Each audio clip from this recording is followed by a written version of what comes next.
Me llamo Ana Cortés. Tengo 25 años y soy una creadora de contenido digital que vive en Valencia, España.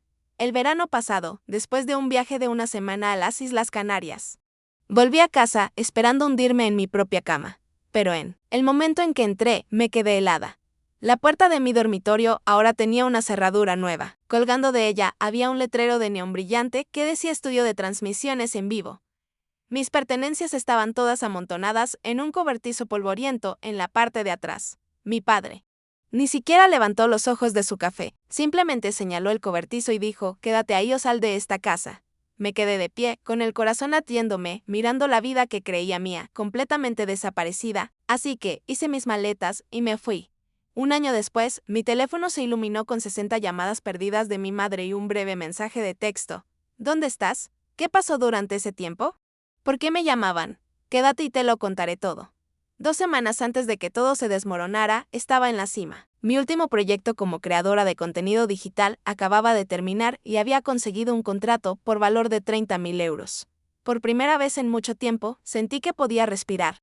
Tal vez incluso darme un capricho a mí y a mis padres. Siempre había soñado con llevarlos a las Islas Canarias, solo nosotros tres, para compensar los años que había estado demasiado ocupada para pasar tiempo con ellos. Así que, una tarde los senté en nuestra mesa de comedor en Valencia, España, y les expuse el plan. «Voy a reservar un viaje a las Islas Canarias», dije, sonriendo a mi madre y a mi padre. «Solo nosotros, vuelos, hotel, todo cubierto». «¿Qué les parece?» Mi madre, Carmen, se iluminó, con los ojos muy abiertos por la emoción. Mi padre, Eduardo, asintió. Una rara sonrisa se asomó por su rostro normalmente severo. Se sintió bien. Como si finalmente estuviéramos conectando de nuevo. Pero entonces la sonrisa de mi madre vaciló y miró a mi padre. «Sería genial si tu hermano pudiera unirse a nosotros», dijo, con voz suave pero firme. Se me revolvió el estómago. Mi hermano, Sergio, tenía 28 años. Era un streamer que pasaba sus días gritando a un micrófono para miles de seguidores. No es que estuviera pasando apuros, pero siempre estaba pidiendo dinero prestado, 8.000 euros todavía sin pagar de mi parte. Su esposa, Laura, no era mejor. Siempre empujándolo a buscar patrocinios más grandes mientras acumulaba facturas de tarjetas de crédito. Respiré hondo, tratando de mantener mi voz firme. «Mamá, solo les cubro a ti y a papá. Sergio puede pagar lo suyo». La habitación se quedó en silencio. La sonrisa de papá desapareció y se inclinó hacia adelante, apoyando los codos en la mesa. «Eso es injusto», dijo, su tono cortante. «Tu hermano está trabajando duro para construir su carrera. Tú tienes el dinero, Ana. ¿Por qué no puedes ayudarlo?» Lo miré fijamente, mi pecho se apretó. ¿Ayudarlo? Había estado ayudando durante años, cubriendo sus facturas de internet, aportando para la compra, incluso pagando el nuevo equipo de streaming de Sergio cuando juró que me lo devolvería.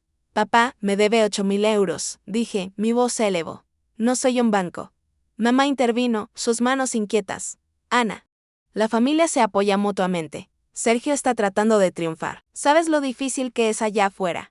No podía creerlo. Estaban actuando como si yo fuera la egoísta, como si mi dinero ganado con tanto esfuerzo fuera solo una alcancía familiar para los sueños de Sergio. Laura, que había estado sentada en silencio, finalmente habló. «¿Te está yendo bien, Ana?», dijo, su tono dulce pero con un punto de reproche.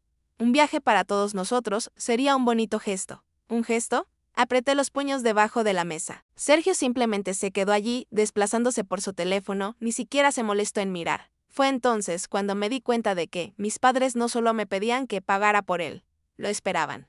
Como si fuera mi trabajo mantener la vida de Sergio mientras ellos lo animaban. «Sergio tiene 28 años», dije, mirándolo directamente. «Si quiere ir, puede arreglárselas él mismo». Sergio finalmente levantó la vista, con una sonrisa burlona. «Relájate, Ana. Es solo un viaje. No lo hagas un gran problema». «¿Un gran problema?». Quise gritar. En cambio, empujé mi silla hacia atrás y me levanté. «Es un gran problema cuando soy la única que paga por todo». Espeté. Papá golpeó la mano en la mesa, haciendo que los vasos vibraran. «Basta», dijo. «Si vas a ser tacaña. Tal vez no deberías estar planeando viajes familiares en absoluto». «¿Tacaña?». La palabra me hirió profundamente, como un cuchillo retorciéndose en mis entrañas. Miré a mamá, esperando que dijera algo, cualquier cosa que me respaldara, pero ella solo miró sus manos. En silencio. Esa noche, reservé el viaje a las Islas Canarias para mí y mis 2 mejores amigos, Carlos Blanco y Víctor Rojo. Mis padres podrían venir si pagaban por sí mismos, pero Sergio y Laura, de ninguna manera. Al hacer clic en confirmar en los boletos, sentí una mezcla de alivio y enojo. Pensé que eso era lo peor. Pero cuando regresé de ese viaje, descubrí hasta dónde estaba dispuesta a llegar mi familia. Para poner a Sergio en primer lugar, bajé del avión de las Islas Canarias, agotada, pero lista para derrumbarme en mi propia cama. El taxi me dejó en nuestra casa en Valencia, España. Y arrastré mi maleta por el camino de entrada. Algo se sintió extraño de inmediato. El sedán destartalado de Sergio estaba estacionado junto al reluciente SUV de Laura, ocupando el espacio donde normalmente estaba mi coche. No le di importancia, pensando que solo estaban de visita.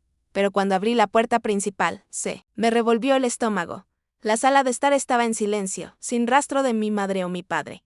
Me dirigí por el pasillo a mi dormitorio, lista para dejar mis maletas y desplomarme. Pero cuando llegué a mi puerta, me quedé helada. Una reluciente cerradura nueva brillaba donde solía estar mi pomo viejo. Encima, un letrero de neón de mal gusto parpadeaba: estudio de transmisiones en vivo de Sergio en azul brillante. Mi corazón comenzó a latir con fuerza. Intenté el pomo, bien cerrado. Mi habitación, mi espacio, había desaparecido. Fui al patio trasero, donde el cobertizo estaba debajo de una lona caída. Dentro, mis cosas estaban amontonadas en una esquina. Libros cerrados. Mi vieja computadora portátil, todo amontonado como basura. Mi chaqueta favorita estaba arrugada debajo de una caja de viejos cables de streaming de Sergio. Me temblaban las manos mientras estaba allí, mirando el desorden. Esto no era solo una habitación. Era como si toda mi vida hubiera sido apartada, para dejar espacio al ego de Sergio.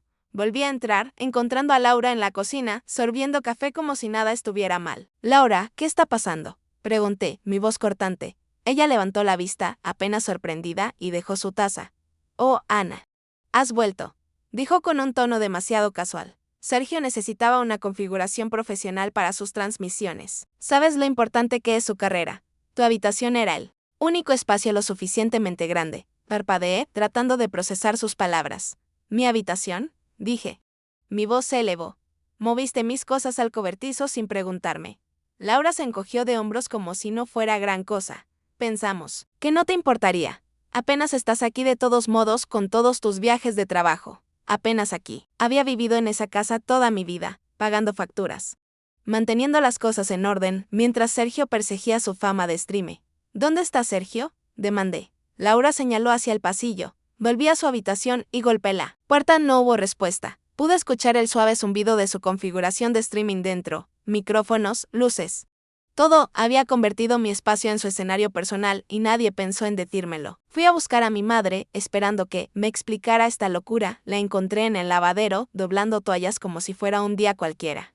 «Mamá, ¿por qué mi habitación es ahora el estudio de Sergio?», pregunté, apenas manteniéndome. Ella hizo una pausa, evitando mi mirada. «Ana, la carrera de Sergio está despegando», dijo suavemente. «Necesitaba un espacio adecuado para mantenerse al día con sus patrocinadores. Pensamos que lo entenderías». ¿Entender? Mi cabeza daba vueltas. Habían tomado mi habitación, mi privacidad, y habían tirado mis cosas en un cobertizo. Todo por la supuesta carrera de Sergio. «Lo intenté una última vez. Ni siquiera me preguntaste», dije. Mi voz se quebró. Mamá solo suspiró como si estuviera exagerando. «Es solo una habitación, Ana. La familia hace sacrificios». ¿Sacrificios? Había estado sacrificando durante años. Dinero, tiempo, energía, mientras Sergio se aprovechaba de su apoyo. Laura entró, escuchando el final de nuestra conversación. «Sergio tiene un gran trato en camino», dijo, cruzándose de brazos. «Esta configuración podría hacerlo o deshacerlo.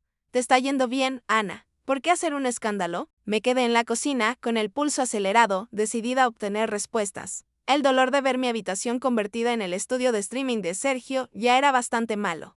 Pero la forma en que Laura lo restó importancia, como si estuviera exagerando, me empujó al límite.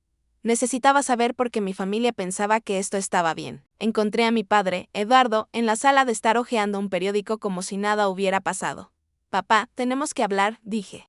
Mi voz firme a pesar de la ira que burbujeaba dentro. Bajó el periódico, sus ojos se entrecerraron. «¿De qué se trata esto, Ana?», preguntó como si no lo supiera ya. Respiré hondo, tratando de mantener la calma. «¿Por qué mi habitación es el estudio de Sergio? ¿Por qué están mis cosas en el cobertizo?». Mis palabras quedaron en el aire, afiladas y directas. Antes de que papá pudiera responder, mi madre, Carmen, entró, con el rostro tenso. «Ana, cálmate», dijo. Su voz suave pero condescendiente. «¿Cálmate?». Toda mi vida había sido desarraigada y ella quería que me quedara callada. La ignoré y me volví hacia papá. Ni siquiera me preguntaste, dije, apretando el puño. Simplemente decidiste que mi habitación ahora le pertenece a Sergio. Papá se recostó en su silla, cruzándose de brazos. La carrera de tu hermano es importante, dijo con tono frío, tiene patrocinadores que cuentan con él. Tú tienes tu trabajo, Ana. No necesitas esa habitación tanto como él. No podía creer lo que estaba escuchando. Mi trabajo, mi dinero, mis contribuciones a esta casa. Nada de eso importaba porque los sueños de streaming de Sergio tenían prioridad. ¿La carrera de Sergio? Espeté. He estado pagando facturas aquí durante años. ¿Y yo qué? Mamá se acercó, con las manos levantadas como si intentara mediar. Ana, somos una familia, dijo. Tomamos decisiones para el beneficio de todos. Sergio está cerca de un gran avance. ¿Un gran avance? Había escuchado esa excusa 100 veces. Y siempre terminaba con Sergio arruinando sus oportunidades. Laura apareció en el umbral, con los brazos cruzados y una mirada de suficiencia en su rostro. Estás haciendo esto más difícil de lo necesario, dijo Sergio. Está bajo presión. Este estudio es un cambio de juego para él. Me volví hacia ella, mi voz temblaba. ¿Yo qué, Laura? ¿Dónde se supone que voy a dormir? Se encogió de hombros como si no fuera su problema. El cobertizo está bien. ¿Es solo temporal? Mis ojos se dirigieron a papá, esperando que dijera algo, cualquier cosa para mostrar que le importaba. En cambio, se levantó, con el rostro endurecido. Tienes dos opciones, Ana, dijo, quédate en el cobertizo o sal de la casa. Las palabras me golpearon como un puñetazo. Mi propio padre, eligiendo a Sergio por encima de mí.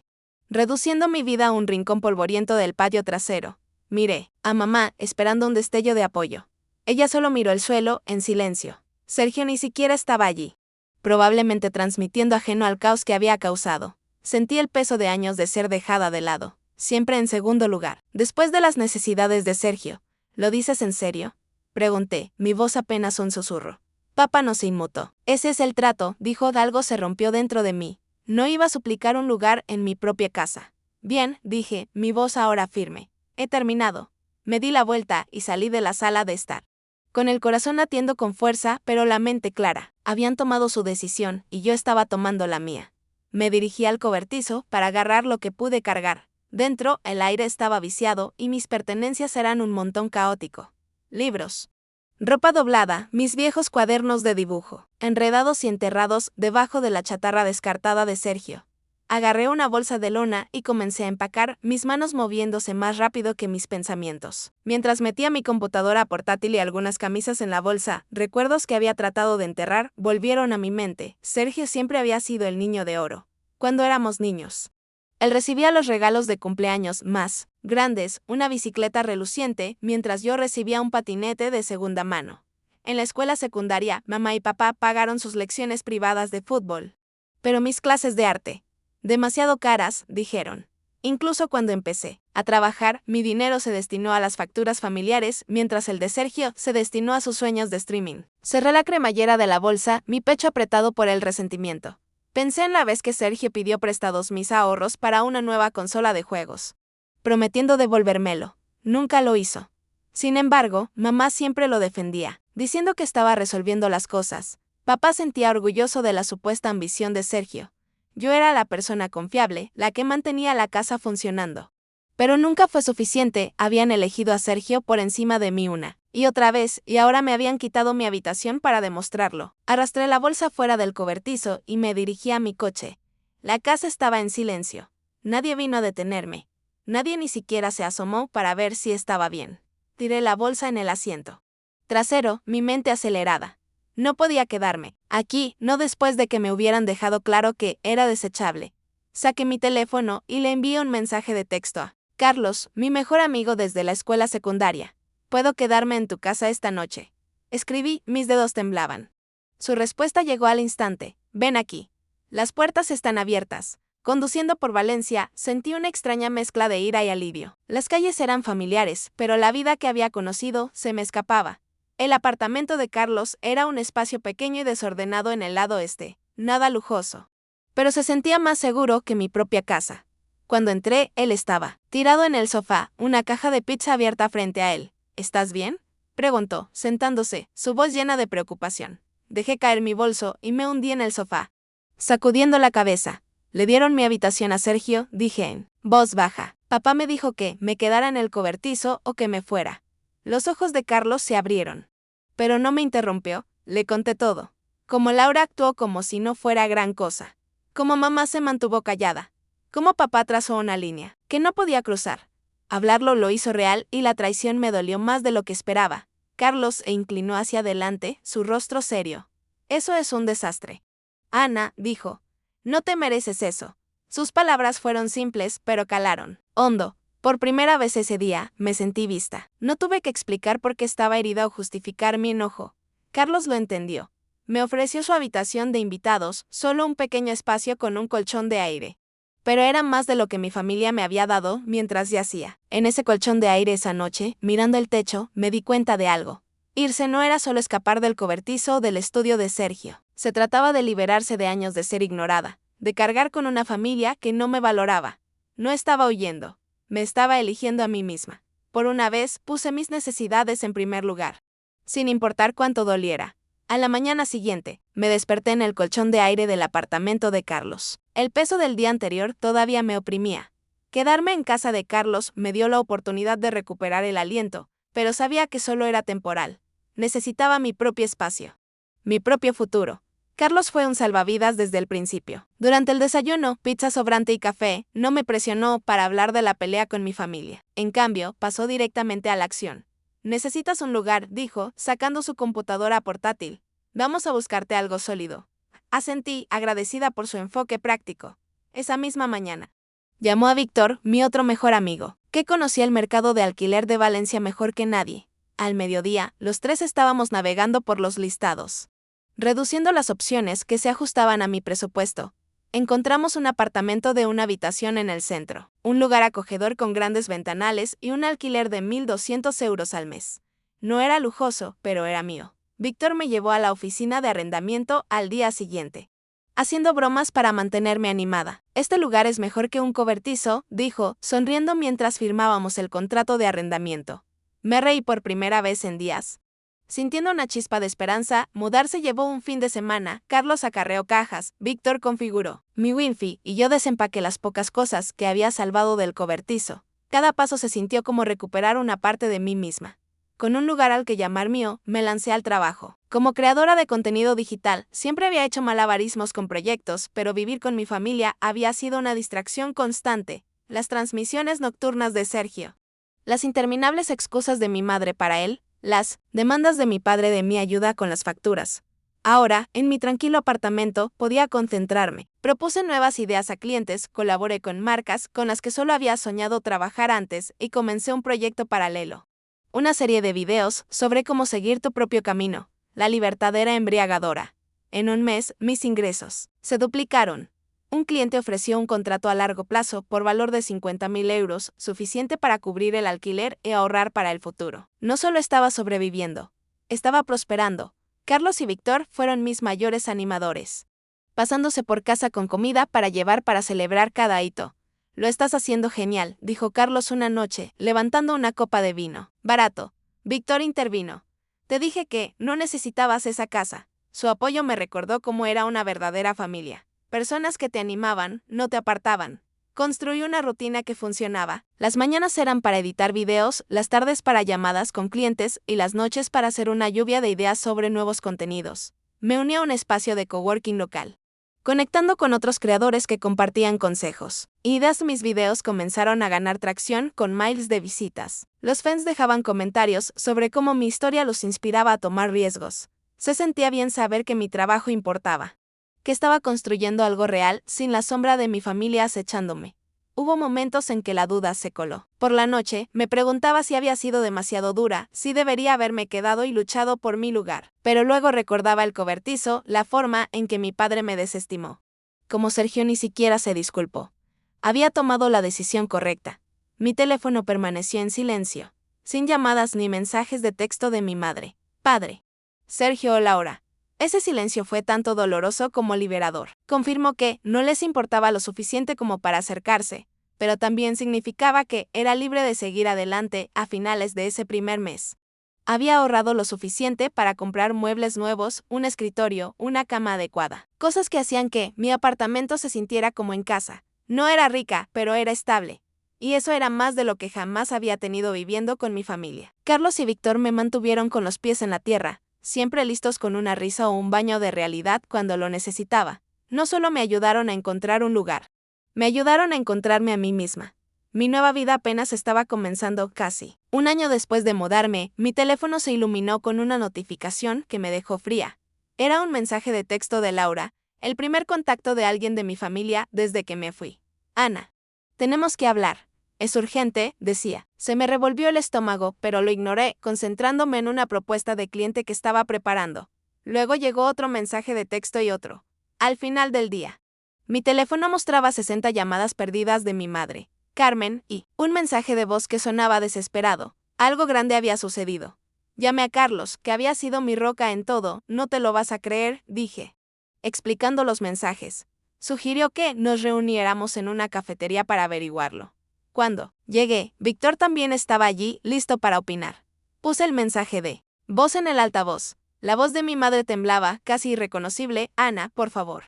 Devuélveme la llamada. Estamos en problemas. Sergio te necesita. Sergio te necesita. Esas palabras me golpearon como una bofetada. Después de todo, me estaban buscando por culpa de Sergio otra vez. Llamé a mi madre, preparándome. Contestó al primer timbrazo, su voz frenética. Ana. Gracias a Dios. Dijo.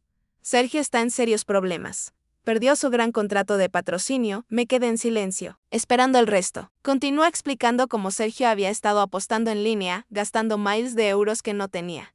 Sus patrocinadores se enteraron, lo abandonaron.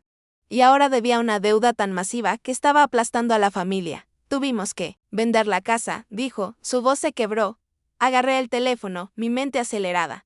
La casa, mi hogar de la infancia, la que había llenado con mi dinero, se había ido por la imprudencia de Sergio. Sentí una punzada de pérdida, pero no me sorprendió. Así era Sergio, persiguiendo ganancias rápidas, sin pensar nunca en las consecuencias. ¿Qué quieres de mí? Pregunté, mi tono plano. Mamá dudó. Luego dijo, necesitamos tu ayuda, Ana, dinero, tal vez un lugar donde quedarnos. Casi me río. Después de que me echaron, me quitaron mi habitación y me ignoraron durante un año, pensaron que lo sacaría del apuro antes de que pudiera responder. La voz de Laura salió por la línea. Había estado escuchando en el altavoz. Ana, por favor, dijo, su habitual suficiencia desaparecida. Sergio es un desastre. Somos familia. Te está yendo tan bien ahora. ¿No puedes ayudarnos? Sus palabras ardieron. Familia. No me habían tratado como familia cuando le dieron mi habitación a Sergio o cuando papá me dijo que viviera en el cobertizo. Ahora, con su mundo desmoronándose. Me veían como su red de seguridad. Respiré hondo, recomponiéndome. Laura, no puedes llamarme familia ahora, dije, mi voz firme. Tomaste tus decisiones. Sergio tomó las suyas. No voy a limpiar este desastre. Hubo una larga pausa. Mamá comenzó a hablar, su voz temblaba. Pero la interrumpí. He estado manteniendo a esta familia durante años. He terminado. Colgué, mi mano temblaba. Pero mi determinación era sólida. No tenían derecho a reescribir el pasado, solo porque estaban desesperados. Carlos y Víctor estaban sentados frente a mí. Sus rostros una mezcla de conmoción y orgullo. Hiciste lo correcto, dijo Víctor, recostándose en su silla. Carlos asintió. No pueden esperar que resuelva sus problemas después de lo que hicieron. Su apoyo me mantuvo con los pies en la tierra. Recordándome que no estaba sola. Había construido una nueva vida con personas que me valoraban, no solo por lo que podía darles. Más tarde esa semana, me enteré por un amigo en común que las deudas de juego de Sergio ascendían a decenas de miles de euros. Mis padres habían vendido la casa para cubrir parte de ellas, pero todavía estaban ahogándose. Sergio no había transmitido en meses, su carrera hecha pedazos. Laura se esforzaba por encontrar trabajo, pero su reputación estaba ligada al fracaso de Sergio. Sentí un destello de lástima, pero se desvaneció rápidamente. Ellos habían construido este desastre, no yo. Había elegido mi propio camino y mirando hacia atrás. Fue la decisión más difícil, pero mejor que jamás tomé dejar la casa de mi familia en Valencia. No fue solo escapar del caos de Sergio o de la traición de mis padres. Fue descubrir de lo que era capaz. Aprendí que la independencia no es solo pagar tus propias facturas. Es confiar en ti misma para construir una vida que refleje quién eres. No quien esperan los demás que seas. Carlos y Víctor me enseñaron el verdadero significado del apoyo. Cuando estaba en mi peor momento, no solo me ofrecieron un sofá o un viaje, creían en mí. Aparecieron con ayuda práctica, como encontrar mi apartamento, y fuerza emocional, como recordarme que merecía algo mejor. Su amistad fue un salvavidas. Prueba de que la familia elegida puede significar más que la sangre. Siempre les estaré agradecida. Este viaje no fue fácil. Hubo noches en las que dudé de mí misma, preguntándome si había sido demasiado terca o si podría haber arreglado las cosas con mi madre, mi padre, Sergio o Laura. Pero cada vez que pensaba en volver, recordaba cómo me habían dejado de lado, cómo valoraban los sueños fugaces de Sergio por encima de mis contribuciones constantes. Me di cuenta de que algunos puentes no valen la pena reconstruirlos.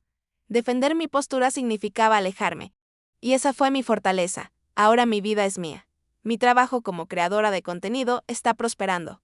Mi apartamento se siente como en casa y estoy rodeada de personas que me animan. He aprendido a priorizar mi paz, a invertir en relaciones que son mutuas, no unilaterales. Si te enfrentas a una lucha similar, debes saber esto. Eres más fuerte de lo que crees. No tienes que quedarte en un lugar que te disminuye. Me encantaría escuchar tus pensamientos. ¿Alguna vez has tenido que elegirte a ti mismo por encima de la familia? Deja un comentario a continuación y comparte tu historia.